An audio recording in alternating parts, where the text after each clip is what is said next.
فواد چودھری سے یا کسی سے بات کر رہے ہیں کہ یہ جو امریکن سازش والا بیانیہ ہے نا، اس کے اوپر ہم نے کھیلنا ہے، اس نیریٹو کو بناؤ۔ یا آئی گیس شاید وہ پاکستان تحریک انصاف کے سوشل میڈیا کے کوئی ہیڈ تھے جن کو وہ کہہ رہے تھے کہ اس بیانیے کو فوکس کرو اور اس کے اوپر ہم نے کھیلنا ہے۔ یہ ایگزیکٹ الفاظ تھے عمران خان صاحب کے۔ یہ میں نہیں کہہ رہا، یہ وہ بندہ کہہ رہا ہے جس نے آزاد ڈیجیٹل کو امریکن سینٹرل انٹیلیجنس کا نمائندہ انٹرویو دے رہا ہے، اور وہ کہہ رہا ہے کہ عمران خان صاحب نے یہ کرنے سے پہلے امریکہ کو اعتماد میں لیا تھا اور ڈونلڈ بروم کو انفارم کیا تھا۔ پاکستان تحریک انصاف کی ایک شخصیت جن کا تعلق کے پی کے سے ہے، ان کی میری ملاقات ہوئی کسی ایک ریفرنس سے، تو انہوں نے خود مجھے یہ بتایا، انہوں نے کہا کہ یہ جو بیرونی سازش والی ہم بات کر رہے ہیں نا، یہ سارا ٹوپی ڈرامہ ہی ہے یار، اب پبلک میں کوئی نیریٹو تو پھر دینا ہے نا، کیا کریں، کوئی نیریٹو ہی نہیں ہے دینے کے لیے۔ بسم اللہ الرحمن الرحیم، السلام علیکم، آپ دیکھ رہے ہیں وائس آف عبداللہ اور میں ہوں عبداللہ قاضی۔ چینل کو سبسکرائب ضرور کیجئے گا، بیل آئیکن کو پریس کیجئے گا جناب، اور ہمارے اس نئے پلیٹ فارم کو سپورٹ ضرور کیجئے گا۔ خبر یہ ہے جناب کہ امریکن سینٹرل انٹیلیجنس کے ایک ورکر ہیں جان کریاکو، ان کا جناب آزاد ڈیجیٹل چینل ہے، اس نے پوڈ کاسٹ کیا ہے، اور وہ یہ کہتے ہیں جناب کہ جب عمران خان صاحب وزیر اعظم تھے اور یہ سائفر والا جو سارا معاملہ تھا، یعنی کہ بیرونی سازش اور سائفر کا جو عمران خان صاحب نے ایک نیریٹو قائم کیا تھا، تو اس نیریٹو کو قائم کرنے سے پہلے انہوں نے کہا ہے جی کہ امریکہ سے باقاعدہ اجازت لی تھی عمران خان صاحب نے، اور عمران خان صاحب نے باقاعدہ امریکہ کو نوٹ کرایا تھا کہ اس وقت کیونکہ میری حکومت جانے والی ہے اور میرے پاس کوئی نیریٹو نہیں ہے، تو میں یہ نیریٹو، مطلب یہ والی بات انہوں نے نہیں کہی، یہ میں کہہ رہا ہوں، لیکن انہوں نے کہا کہ یہ نیریٹو جو ہے پاکستان میں، اس کو میں فروغ دوں گا، تو آپ نے ناراض نہیں ہونا، آپ نے برا نہیں بنانا۔ سیکرٹری ٹو اسٹیٹ سے آئی گیس ڈونلڈ بلوم تھے، ان کو عمران خان صاحب نے اعتماد میں لیا اور ان کو بتایا کہ وہ یہ نیریٹو جو ہے وہ بنائیں گے، اور اس کے بعد آپ نے دیکھا پھر عمران خان صاحب نے اسلام آباد کے جلسے میں ایک کاغذ لہرایا اور انہوں نے کہا کہ یہ سائفر ہے، اور یہ سائفر جو ہے یہ آیا ہے، اور اس میں کہا گیا ہے کہ عمران خان جو ہے اس کو وزیر اعظم کی کرسی سے ہٹا دو۔ تو ایک اس جلسے میں عمران خان صاحب نے یہ بات کی، اور پھر یہ پوری پاکستان تحریک انصاف نے یہ لائن لی کہ جی عمران خان صاحب کو بیرونی سازش کے تحت جو ہے وہ ہٹایا گیا ہے، اور امریکہ نے انٹروین کیا ہے، اور امریکی سازش کے تھرو عمران خان صاحب جو ہے ان کو وہ نکالا جائے گا گورنمنٹ سے۔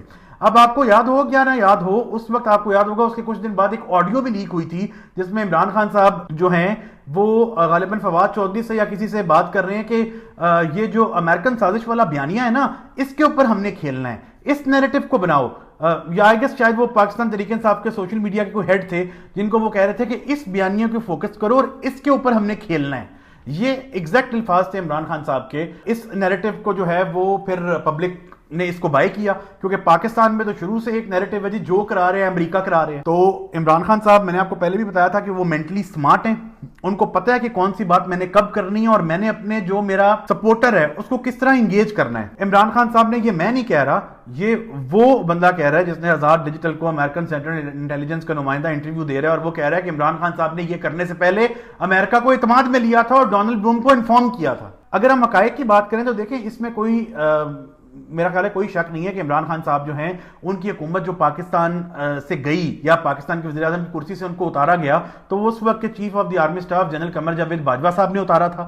انہوں نے جو آپ کو پتا ہے پاکستان کی پولیٹکس کا ایک یہ اس کو المیہ کہہ لیں کہ یہاں پہ الیکٹیبلز ہوتے ہیں۔ الیکٹیبلز وہ لوگ ہوتے ہیں جو اسٹیبلشمنٹ کے کہنے پہ اس پارٹی کے ساتھ چلے جاتے ہیں جس کو اسٹیبلشمنٹ سپورٹ کر رہی ہوتی ہے۔ تو اس وقت آرمی نے، اسٹیبلشمنٹ نے، جب اختلافات زیادہ ہو گئے عمران خان صاحب کے ساتھ، تو انہوں نے باقی سیاستدانوں کو، جس میں جو پی ڈی ایم ہے، پیپلز پارٹی، نون لیگ، فضل الرحمان صاحب، ان کو یہ کہا تھا کہ اب ہم عمران خان صاحب کو سپورٹ نہیں کریں گے، یعنی ہماری جو سپورٹ ہے، ہم نے جو ہاتھ رکھا ہوا ہے خان صاحب کے اوپر، اس کو ہم ہٹانے لگے ہیں، آپ اپنے طور پہ جو کر سکتے ہیں وہ کر لیں۔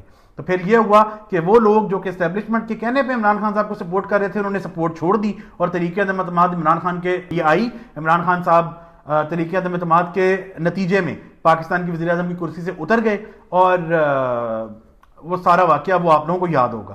اچھا، جب یہ سب کچھ ہو رہا تھا، جب یہ بیانیہ پیک میں تھا عوام میں، اس وقت بھی میں لوگوں کو کہتا تھا کہ ٹھیک ہے خان صاحب کی باقی ساری باتیں ٹھیک ہے، لیکن یہ جو بیرونی سازش والی بات ہے یہ اصل میں حقیقت نہیں ہے، یہ پری پلانڈ ہے سب کچھ۔ تو اس وقت بہت سارے لوگ جو ہے وہ اس کو نہیں مانا کرتے تھے۔ میں آپ کو کیٹاگوریکلی بتا رہا ہوں کہ پاکستان تحریک انصاف کے ایک وہ آئی ڈونٹ نو وہ اس وقت وزیر تھے یا نہیں ہے، مجھے یاد نہیں ہے. بہرحال پاکستان تحریک انصاف کی ایک شخصیت جن کا تعلق کے پی کے سے ہے، ان کی میری ملاقات ہوئی کسی ایک ریفرنس سے، تو انہوں نے خود مجھے یہ بتایا، انہوں نے کہا کہ یہ جو بیرونی سازش والی ہم بات کر رہے ہیں نا، یہ سارا ٹوپی ڈرامہ ہی ہے یار. اب پبلک میں کوئی نیریٹو تو پھر دینا ہے نا، کیا کریں، کوئی نیریٹو ہی نہیں ہے دینے کے لیے. ہمیں تو اس وقت پتا تھا کہ خان صاحب جو ہے اس کے اوپر پلے کر رہے ہیں، اور مطلب یہ حقیقت پہ مبنی نہیں ہے. یہ جو سائفر تھا جس کو توڑ مروڑ کے پیش کیا گیا، اس طرح کے سائفر روز آتے ہیں. آج بھی ایک سائفر گیا ہوگا، کل بھی جائے گا کہ بھئی پاکستان اور جو دیگر ممالک ہیں کیا ایکٹیویٹی ہوئی، کیا بات چیت ہوئی، ٹھیک ہے. تو اس کو توڑ مروڑ کے اس میں سائفر جو ہے اس میں صرف اتنا ہوگا کہ بھئی تعلقات کچھ اچھے نہیں ہیں، اس کو توڑ مروڑ کے پیش کیا اور ایک پورا نیریٹو عمران خان صاحب نے بنایا، اور اس کی تصدیق آج امریکن سینٹرل انٹیلیجنس کے نمائندے نے بھی کر دی. ہمیں تو یہ بات اس وقت بھی پتا تھی. اللہ مغفرت کرے جو محروم عامر لیاقت صاحب ہیں، وہ بھی یہ کہا کرتے تھے کہ جو بیرونی سازش والا بیانیہ یہ سب جھوٹا ہے. لیکن تحریک انصاف میں ظاہر ہے کہ جو خان صاحب کے نیریٹو کے ساتھ کھڑا ہوتا ہے وہی آگے بڑھ سکتا ہے. اگر کوئی اس کے اگینسٹ ہو جاتا ہے تو پھر اس کے لیے گرو کرنا جو ہے وہ بہت مشکل ہو جاتا ہے. تو یہ والی بات مجھے تو پہلے سے پتا تھی، لیکن آج ایک امریکن انٹیلیجنس کا باشندہ جو ہے وہ بھی اس کے اوپر اس نے مہر لگا دی. ٹھیک ہے، کیونکہ چلیں یہاں پہ تو آپ کہہ سکتے ہیں جی کہ کوئی بندہ بوز عمران میں جھوٹ بول رہا ہے، اس کو بوز عمران میں جھوٹ بولنے کی کیا ضرورت ہے. اور یہ پوڈ کاسٹ جو ہے یہ موجود ہے، آپ جا کے اس کو سن سکتے ہیں.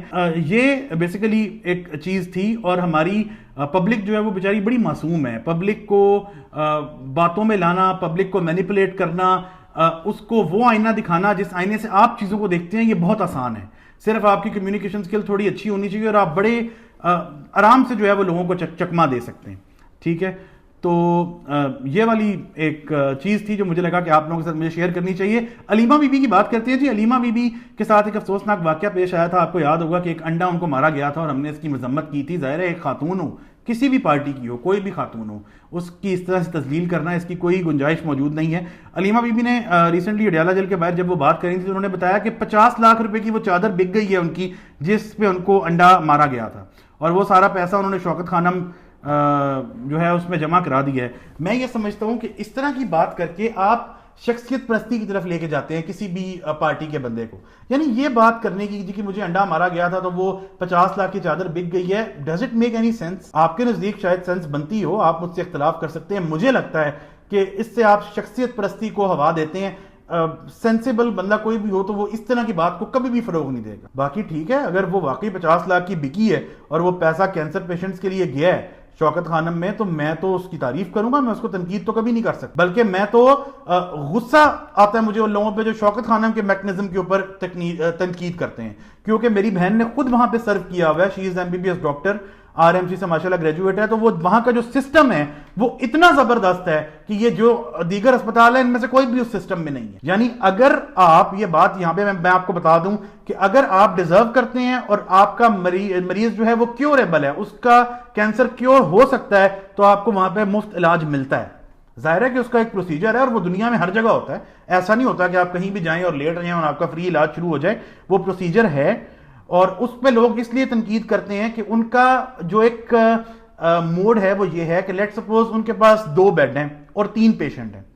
اب وہ 3 پیشنٹ جو ہیں ان میں سے ایک جو ہے وہ بہت سیریس ہے اور اس کی جو کینسر ہے اس کی ایڈوانس سٹیج ہے اور وہ اس کے کیور ہونے کے چانسز بہت کم ہیں، اور جو باقی 2 ہیں ان کی ابھی شروع کی سٹیج ہے اور اس پہ اگر کام کیا جائے، میڈیکل ٹریٹمنٹ دیا جائے تو وہ کیور ہو سکتا ہے. تو وہ یہ کرتے ہیں کہ ان 2 بیڈز پہ ان پیشنٹس کو اکوموڈیٹ کرتے ہیں جن کا کینسر کیور ہو سکتا ہو. مجھے بتائیں اس میں کیا حرج ہے؟ ان کے پاس تو ایک لمیٹڈ بیڈز ہی ہونا نا. کوئی بھی جو اسپتال ہے جہاں پہ انسان کام کر رہے ہیں وہاں پہ کیپیسٹی لمیٹڈ ہی ہوتی ہے. تو اس لمیٹڈ کیپیسٹی میں ان کا فارمولا یہ ہے کہ یار جس کے بچنے کے چانسز زیادہ ہیں نا اس کو آپ فری علاج کی طرف لے کے جاؤ. بہت بالکل ٹھیک ہے یہ بات.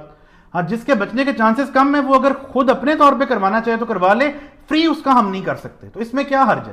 ہاں ظاہر ہے کہ وہ بندہ جو اپنے مریض کو لے کے گیا اور اس کا مریض لاسٹ سٹیج پہ ہے اور اس کو شوکت خانم یہ کہا کہ بھیج دیتا ہے کہ یہ لاسٹ سٹیج پہ ہے تو ہم ان کا فری علاج نہیں کر سکتے، وہ اپنی جگہ بالکل ٹھیک ہے، کیونکہ اس کے ایموشنز انوالو ہیں اپنے اس گھر والے کے ساتھ یا اس بندے کے ساتھ، اس فیملی ممبر کے ساتھ جس کو وہ وہاں پہ لے کے گیا ہے.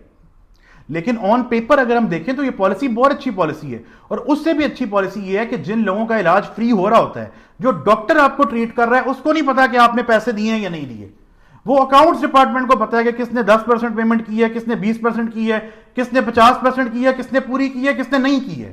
ڈاکٹر نے سب کا ایک ہی میرٹ پہ علاج کرنا ہے.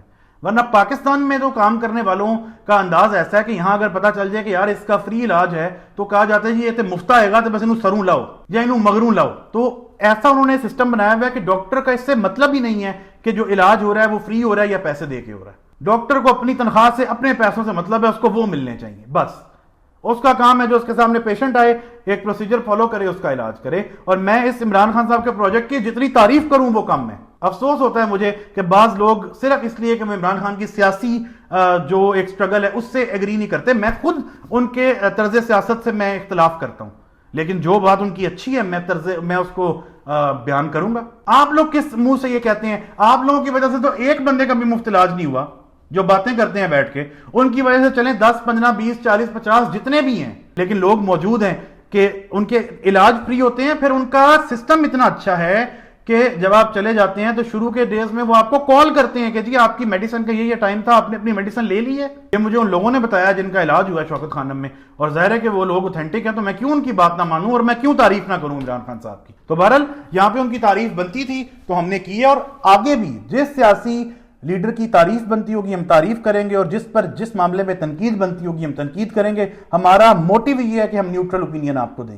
کچھ بات کر لیتے ہیں جی کرکٹ کے حوالے سے. ہماری خواتین کرکٹ ٹیم جو ہے وہ جناب واپس آ گئی ہے. اس کا سفر ورلڈ کپ میں ختم ہوا. آپ کو پتا ہے بھارت میں ورلڈ کپ ہو رہا تھا, دو کہ پاکستان نے اپنے سارے میچز جو ہیں وہ سری لنکا میں کھیلے ہیں, اور 7 میچز ہماری ٹیم نے کھیلے ہیں, اور 7 کے 7 میچز جو ہیں وہ ہم ہارے ہیں. اور اس میں ایک میچ جو ہے انگلینڈ والا یا غالباً آسٹریلیا والا بھی, اس میں ایک سٹیج تھی کہ آسٹریلیا وہ 67 for 7, وہ 2 میچز ہم نے پھنسا لیے تھے. لیکن ظاہر ہے کہ اس میں ہم جیت نہیں سکے, لیکن فائٹ اچھا کیا ہماری ٹیم نے.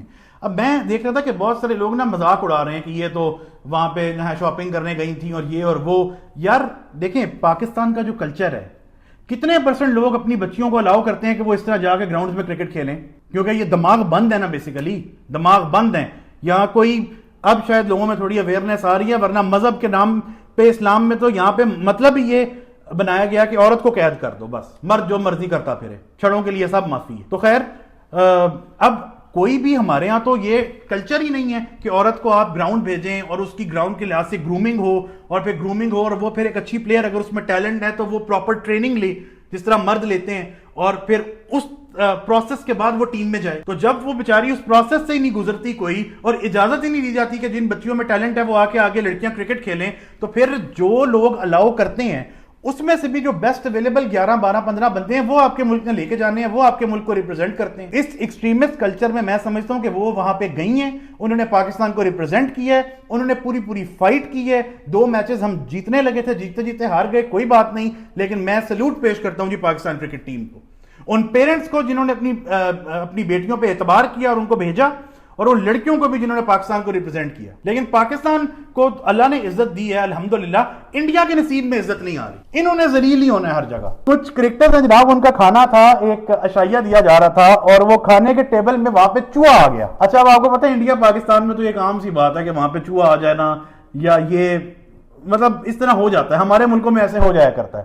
تو وہ جناب جو کرکٹرز تھیں وہ اٹھ کے بھاگی, انہوں نے ایک دم چیخیں مارنا شروع کر دی, اور پھر بلا کے اس کو سارا دیکھا گیا, اور پھر چوہے کو خیر بعد میں مار دیا گیا. لیکن یہ ایک وہ فنی چیز تھی تو مجھے لگا کہ مجھے آپ سے شیئر کرنی چاہیے. ایک اور چیز جو ہے کہ 2 آسٹریلوی کرکٹرز جو ہیں وہ اپنے فری ٹائم میں شاپنگ کے لیے جا رہی تھیں, تو ایک انڈین جو کہ موٹر سائیکل پہ سوار تھا وہ آیا اور اس نے آسٹریلوی کرکٹرز کو ہاتھ لگا کے دبایا اور پھر وہاں سے فرار ہو گیا. یعنی یہ چیز جو ہے یہ عکاسی کرتی ہے ان کے مینٹل لیول کی. پہلے میں نے آپ کو اگزامپل دی, گوبر مار رہے ہیں ایک دوسرے کو, اور وہ کوئی غصے ناراضگی میں نہیں مار رہے, وہ خوشی سے مار رہے ہیں کہ جی گائے کا یہ پخانا ہے, یہ ایک دوسرے کو ماریں گے تو کوئی برکت ہوگی, اللہ معافی دے. اور اب یہاں پہ دیکھ لیں کہ عورتیں جو انٹرنیشنل کرکٹ کھیلنے کے لیے آسٹریلین ٹیم آئی ہے اس کی عورتیں بھی یہاں پہ محفوظ نہیں, کیونکہ کوئی بھی چیز ہو, کوئی بھی میٹر ہو, یہ لوگ ڈپریشن کے مارے ایکسٹریمسٹ لوگ ہیں.